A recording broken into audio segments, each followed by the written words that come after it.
Hi, my name's Sophie Rose. I'm currently studying my PhD in interactive music at the University of Melbourne, and I work at the Australian Institute of Music. Today I'm going to talk about 4 approaches that I've tried to graphic notation of quadrophonic electroacoustic music using extended vocal techniques and extended percussion techniques. Initially I was inspired by Trevor Wishart's graphic representations of phonations in onsonic art.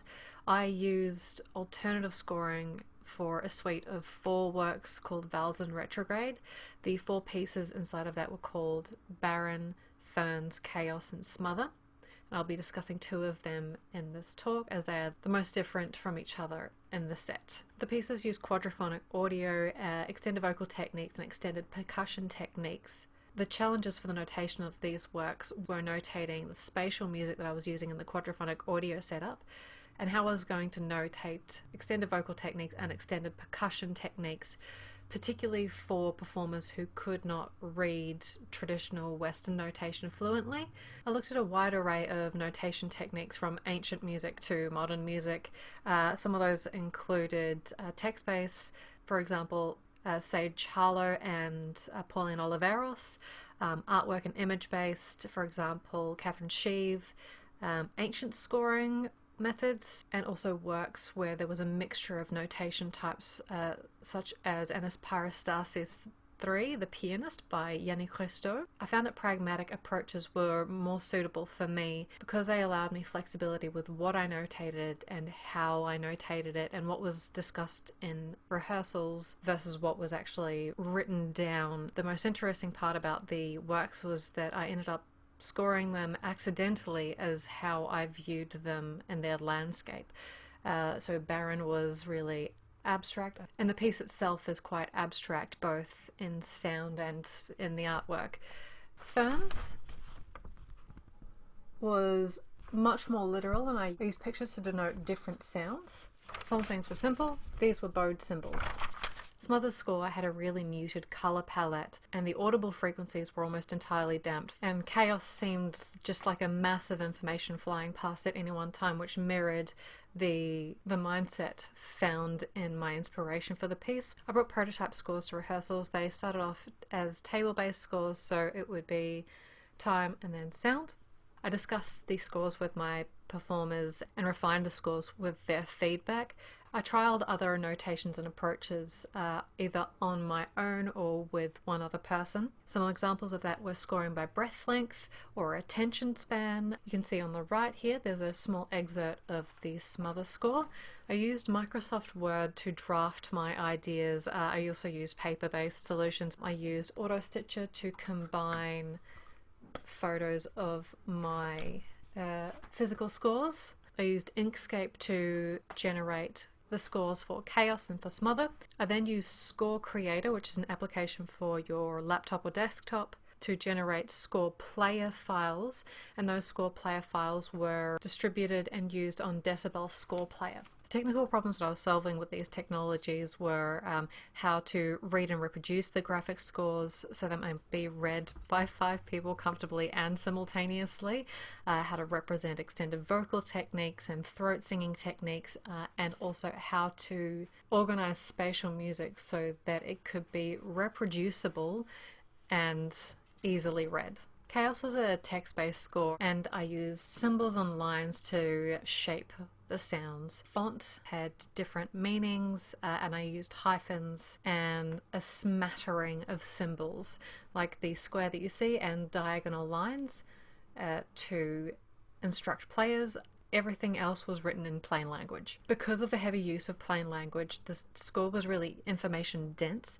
It took quite a while to iron out how to make this score read well and not be too distracting. Barren was the 3-dimensional finger painting on perspex. On the back, for myself, I have the vignette lines, and everything else is in texture, and some of it is quite rough, like this bit. The keys to reading the score were plain language assignments to the different textures, and it was based on textures and also on the black-white continuum. Each player was given a slightly different score, but for example, one player was given the key that said black was either undertones or lower overtones, and white was high overtones. I digitized the score with a Canon EOS 700D with a 50mm prime lens and then compiled those in AutoStitch. AutoStitch was the best panorama compiler that I tried. I tried quite a number before I found AutoStitch. It was slightly finicky to compile. I had to do Barren in sections because of all of the black. Came a little bit confused at times, but it only had to be done in 3 batches. Reading from a score for the performance was the most sensible option because of the length of the suite and also the full schedules of the ensemble members. As I mentioned, the scores favoured the theme of each piece. The benefits of Decibel ScorePlayer are its small, minute file size, the networking capabilities for group performances, and it has a really low learning curve. Super easy to digitize a score and then create an image, load it into Decibel Score Creator, and then set the metadata and then save it as, send it out to your iPad, and then you're ready to go. The networking capabilities made rehearsal of all the pieces much more straightforward. It was reasonably quick to scroll around inside of a piece as well and talk about the issues or questions that performers had about reading the score and just to clarify things quickly and easily. It still works on older iPads, which makes it more inclusive budget-wise. The app itself is only $5 and we used iPads sourced from Computer Bank Victoria, which is a not-for-profit computer refurbishing place.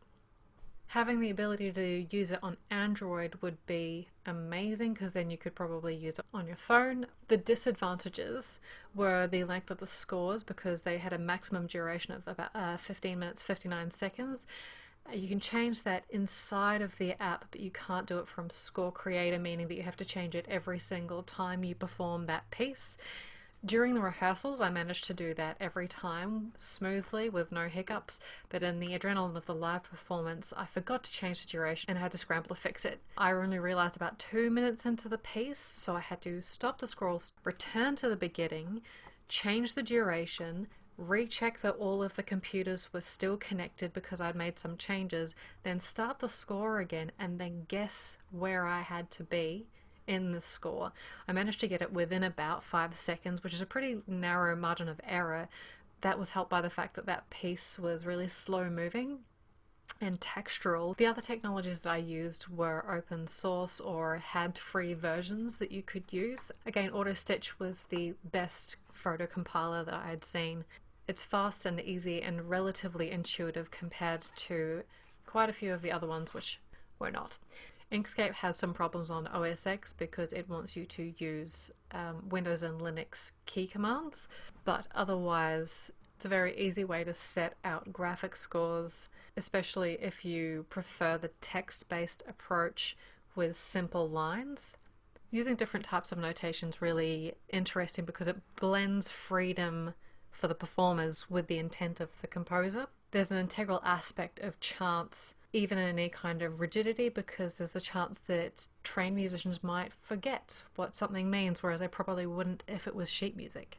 I found that plain language text-based scores conveyed the information the most expediently, but they were simultaneously the most challenging to produce. The challenges of organizing text-based notation for efficient readability and accuracy and aesthetic considerations presented lots of challenges, and they took the most rehearsal to reproduce reliably.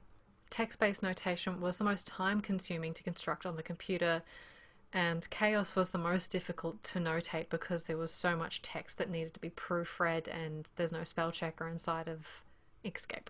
Also in the layout, sometimes repeating figures scrolled off the screen, so extra text had to be put in periodically for repetitive information, instructions, or foreign language text. For Barren, I really wish I had removed the table scores much earlier from rehearsals because they did become a little bit of a crutch. Most of the challenges that I faced with the abstract and pictographic notation were the amount of time that my performers had, as well as how many other engagements using graphic notation they had had in that week in some cases. These are merely 4 ways that I've explored notating extended vocal techniques. It's clearly not definitive examples of different styles. They are evolving approaches. I found that even the metaphorical style pieces were self-similar between performances or rehearsals. but they had a little more variation in their musical outcome than the text-based pieces. I'm continuing to produce works for technologically extended performance, such as my Data Clove project and the Peebo project, which I'm presenting with Cloud Unknowing. I hope to further refine my stylistic considerations with graphic notation and further explore other technologically mediated avenues. Thank you for listening to this talk. Please let me know if you've got any questions. Oh, and here's my references.